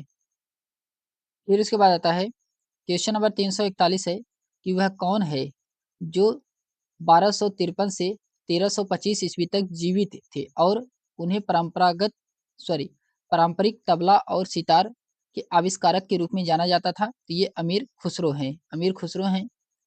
फिर उसके बाद आता है क्वेश्चन नंबर 342 है। इसमें कहा जा रहा है कि राजपूत राजवंश के अंगनपाल तोमर का राज्य स्थापित किया था? तो ये दिल्ली किया था, दिल्ली में किया था। फिर इसके बाद क्वेश्चन नंबर 343 है। इसमें कहा जा रहा है कि चश्मे शाही भारत में स्थित पूर्व मुगल बागों में से एक है, कश्मीर में है ये। फिर क्वेश्चन नंबर 344 है। इसमें कहा जा रहा है कि किसमें इंग्लैंड की रानी को भारत की महारानी घोषित किया गया था? तो 1877 में किया गया था, 1877 में किया गया था। फिर क्वेश्चन नंबर 345 है कि ईस्ट इंडिया कंपनी को 31 दिसंबर को एलिजाबेथ प्रथम के द्वारा अंग्रेजी रॉयल चार्टर दिया गया था। ये 1600 में दिया गया था। फिर इसके बाद आता है क्वेश्चन नंबर 346 है। इसमें कहा जा रहा है कि अंग्रेजों ने सन में पंजाब पर कब्जा कर लिया था। तो 1849 में पंजाब पर कब्जा किया था। फिर उसके बाद क्वेश्चन नंबर 347 है कि भारत में फोर्ट विलियम नदी किसके किनारे स्थित है। तो ये हुगली नदी के किनारे स्थित है, हुगली नदी। फिर उसके बाद आता है क्वेश्चन नंबर 348 है कि अंग्रेजी ईस्ट इंडिया कंपनी को किस नाम से जाना जाता था। तो ये जॉन कंपनी के नाम से जाना जाता है, जॉन कंपनी के नाम से जाना जाता है। फिर उसके बाद आता है क्वेश्चन नंबर 349 है कि वास्को डिगामा में समुद्र के रास्ते से भारत में पहला कदम रखने वाला प्रथम यूरोपीय कौन था। तो 1498 में ये रखा था। कौन था? तो वास्को डिगामा था। फिर उसके बाद आता है क्वेश्चन नंबर 350 है कि यूरोपीय व्यापारी 1498 ईस्वी में पुर्तगाली अन्वेषक वास्को डिगामा के आगमन के साथ पहले भारतीय तटरक्षकों पर किस शहर के नजदीक ये पहुंचा था। ये कालीकट के नजदीक पहुंचा था, केरल कालीकट के नजदीक पहुंचा था। तो हम लोग दोस्तों क्वेश्चन नंबर 350 तक देखे हैं, जो कि ये इतिहास का क्वेश्चन है। वीडियो ज़्यादा लंबा ना हो इसलिए हम लोग इसको पार्ट वाइज में डिवाइड करके पढ़ेंगे दोस्तों। तो आज के लिए बस इतना ही। मिलते हैं हम लोग एक नेक्स्ट वीडियो में। अगर ये वीडियो आपको पसंद आए तो लाइक शेयर सब्सक्राइब अवश्य करिए। तो आज के लिए बस इतना ही दोस्तों, धन्यवाद।